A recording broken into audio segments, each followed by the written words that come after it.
नमस्कार प्रणाम भोजपुरिया भैया लोग और सब बताई कैसे बानी रुआ सब है। उम्मीद करता नहीं रुआ सब ठीक ठाक होखा भैया और महू ठीक बानी। तो स्वागत बाटे आप सबके राइटर विजय बागी के चैनल पर।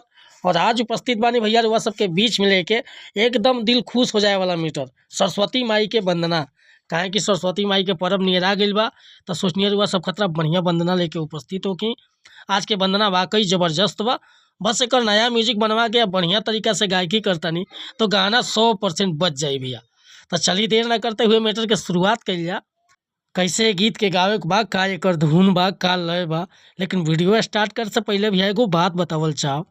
रउआ अगर नया सिंगर बानी आ सिंगिंग में इंटरेस्ट बा, अच्छा मैटर के तलाश में भटकतानी, बढ़िया गीत नहीं खे मिलत, सही तुकबंदी नहीं खे मिलत, या आपके मन पसंद के मैटर नहीं खे मिलत, तब भैया अगर हमारा चैनल पर आ गई बानी एकदम निश्चिंत रही। सबसे पहले तो चैनल के सब्सक्राइब कर ली, बेल आइकन प्रेस कर ली। हर रोज रुआ के नया नया मैटर सुने के, देखे के और गावे के मिलत रही भैया।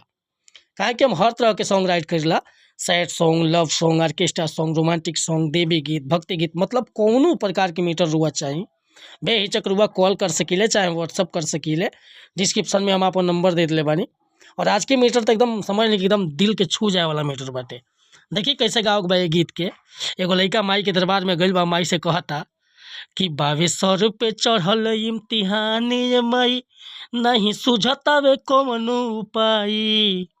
2200 पे चढ़ल इम्तिहान ये माई, नहीं सुझतावे कौनो उपाय। लाजे रखली सरस्वती माई, दीही 10वीं में पास कराई। कि लाजे रखली सरस्वती माई, दीही 10वीं में पास कराई। 2200 पे चढ़ल इम्तिहान ये माई, नहीं सुझतावे कौनो उपाय। लाज रखली सरस्वती माई, दीही 10वीं में पास कराई। कि लाज रखली सरस्वती माई, दीही 10वीं में पास कराई। रउआ के ऊंचा स्केल से गा सकता नहीं भैया, हम एक नीचा से गा के रुआ के डमी बतौले रहनी है। अगर ये मीटर पसंद बा, फुल गीत लिखवावे के चाहता नहीं तो बिल्कुल उचित चार्ज पर गाना रुआ के व्हाट्सअप के जरिए मिल जाए।